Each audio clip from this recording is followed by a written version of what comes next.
तुम्हा सर्वांचं आपल्या सखी कट्टा YouTube चॅनलवर पुन्हा एकदा मी आणि माझी मैत्रीण सहर्ष स्वागत करतो आणि आजच्या व्हिडिओला सुरुवात करतो। तर मागचा व्हिडिओ जर तुम्ही पाहिला असेल तर तुमच्या लक्षात येईल आम्ही रथसप्तमी यावर्षी कधी आहे आणि रथसप्तमीची खूप छान अशी कहाणी तुम्हा सर्वांना सांगितलेली आहे। तर आजच्या व्हिडिओमध्ये रथसप्तमीमध्ये थोडक्यात कोणत्या पूजा करायच्या, सूर्याची पूजा थोडक्यात कशी करायची हे तुम्हा सर्वांना सांगणार आहे आणि सगळ्यात महत्त्वाचं म्हणजे सूर्यनारायणाची रथासहित रांगोळी तुम्हा सर्वांपर्यंत आणलेली आहे। माझ्या मैत्रिणीने खूप सुंदर अशी सूर्यनारायणाची रांगोळी जी ठिपक्यांनी तयार झालेली आहे ही तुम्हा सर्वांपर्यंत तिने शेअर केलेली आहे। सर्वांनी ही रांगोळी नक्की काढा।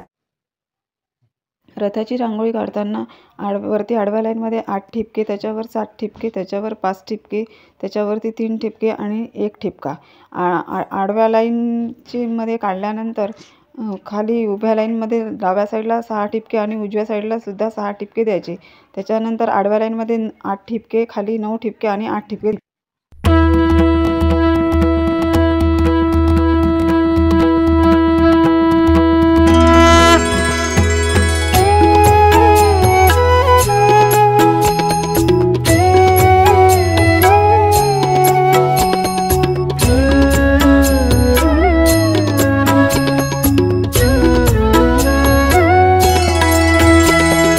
जपा कुसुम शंकाशं काश्यपेयं महाद्वितीं तमोरिं सर्वपापघ्नं प्रणतोष्मि दिवाकरम्।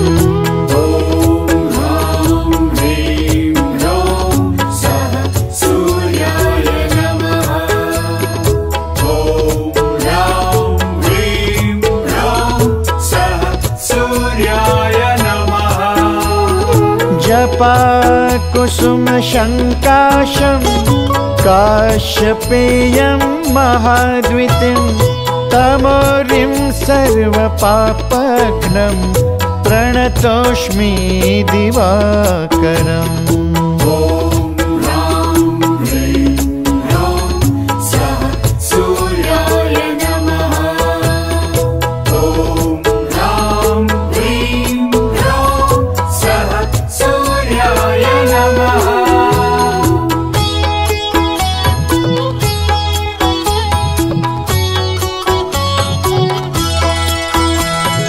जपा कुसुम शंकाशं काश्यपेयं महाद्वितीं तमोरिं सर्वपापघ्नं प्रणतोष्मि दिवाकरम्।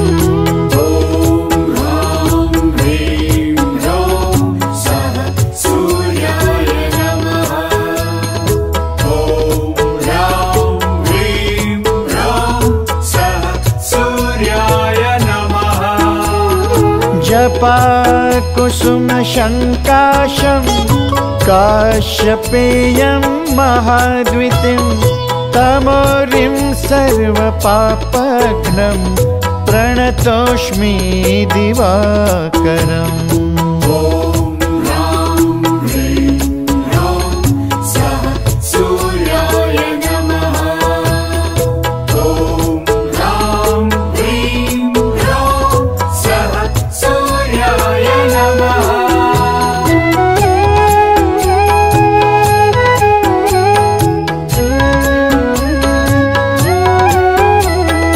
जपा कुसुम शंकाशं काश्यपेयं महाद्वितीं तमोरिं सर्वपापघ्नं प्रणतोष्मि दिवाकरम्।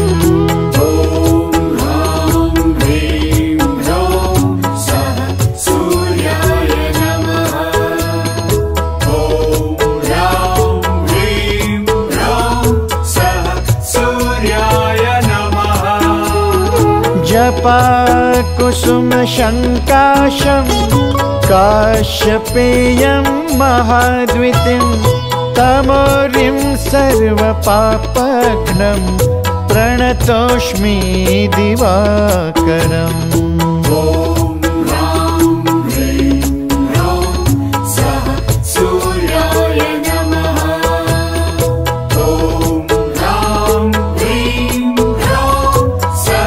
Surya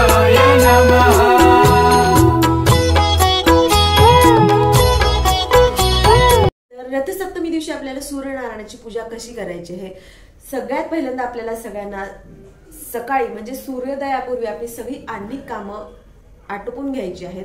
सध्या धावपळीचं युग आहे, बरेच जण जॉब करणारे असतील महिला वर्ग, त्यामुळं जर पूर्ण पूजा जरी नाही तर थोडक्यात या पूजा आजच्या व्हिडिओमध्ये आम्ही सांगितलेल्या आहेत रथसप्तमी दिवशी सर्वांनी नक्की करा. तर आपल्या सगळ्यांना माहिती आहे श्रावण महिना जो आपला सुरू होतो जेव्हा त्या दिवशी पहिल्या आदित्यवारी आपण आदित्य राणूबाईची पूजा करत असतो. बऱ्याच जणांनी तो वसा घेतलेला असतो. त्याच्यामध्ये आपल्या कहाणीला सुरुवातीलाच आहे पहिल्या श्रावण मासी पहिल्या आदित्यवारी मुळ्यानं मुक्यानं उठावं, म्हणजेच श्रावण महिन्यातल्या पहिल्या रविवारी सूर्यनारायणाच्या पूजेला सुरुवात केली जाते आणि माघी रथसप्तमीस पूर्ण करावं. म्हणजे माघ महिन्यात येणारी शुक्ल पक्षातली ही जी रथसप्तमी असते सप्तमी असते त्या दिवशी या वशाचं उद्यापन करावं. पण बऱ्याच जणांना वाटतं की हा वसा तर घेतलेला नाही आम्ही, तर मग सूर्यनारायणाची पूजा करावी कशी. तर आपल्याला काय करायचं आहे रथसप्तमी दिवशी सगळ्यात पहिले सकाळी म्हणजे ब्रह्ममुहूर्तावर उठायचं आहे.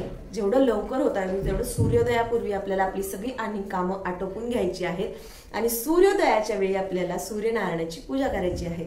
अगदीच उशिरा नाही करायची, सूर्योदयाच्या वेळी जी वेळ आहे ती कॅलेंडरनुसार आपल्याला पाहून ही पूजा आपल्याला करायची आहे. तर आपल्याला काय करायचं आहे आपलं सगळं जर घरातलं झाडून दे सगळं झाल्यानंतर आपल्याला तुळशी समोर किंवा देवघरासमोर आपल्याला सूर्यनारायणाची रांगोळी काढायची आहे. खरं तर ज्यांचा वसा असतो त्यांनी ही रक्तचंदनाने ही रांगोळी काढत असतात सूर्यनारायणाची, पण आपल्याला सूर्यनारायणाची उपासना करायची आहे त्यामुळे आपण ही रांगोळीने आपली सूर्यनारायणाची प्रतिमा आपण रेखाटायची आहे.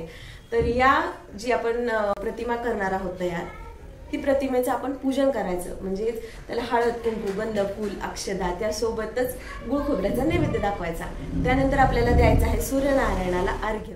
रथसप्तमीच्या दिवशी सगळ्यात महत्त्वाची सूर्यनारायणाची उपासना म्हणजेच किंवा सेवा म्हणजेच आपल्याला सूर्याला अर्घ्य अर्पण करायचं आहे.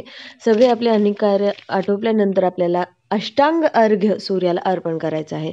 तर यामध्ये कोणत्या कोणत्या गोष्टी आपल्याला घ्यायच्या आहेत. तांब्याच्या कलशामध्ये आपल्याला घ्यायचं आहे पाणी, दूध, तूप, दही, मध, त्यासोबतच फूल घ्यायचं आहे, अक्षदा घ्यायच्या आहेत, कणेर किंवा कुशचं जर फूल मिळाल तर खूपच उत्तम, त्यासोबतच रक्तचंदन हे सगळं घेऊन आपल्याला हे जे आपलं अर्घ्य आहे ते सूर्याला अर्पण करायचं आहे.